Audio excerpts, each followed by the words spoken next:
In this guide, I'm going to show you guys how to fix Instagram auto back problem in iPhone. Let's get started.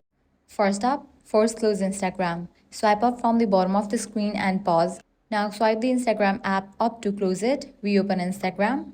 Next up, check for app updates.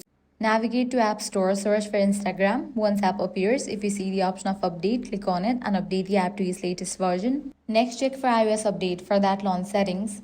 Go to General, go to Software Update. If any updates are available for your device, just update it. Then clear cache for the app. For that, head back, go to iPhone storage. Now from the list of apps, find Instagram and launch it. Click on Upload app.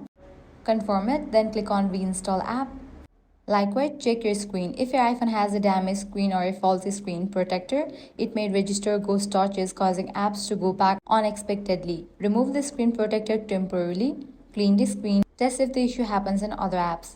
Now check the server status of Instagram. For that, launch your preferred browser. Type in Instagram server status. Head over to the website and detector. If you found out any outages over here, wait until the problem will be resolved from the end. Lastly, completely delete Instagram app from your device and reinstall it. Press and hold on the Instagram app, select remove app, click on delete app, click on delete. Then head over to App Store or Play Store, search for the app Instagram and install it. So that's it. By following these steps, your problem will be resolved. If this guide helped you out, do not forget to like, share and subscribe.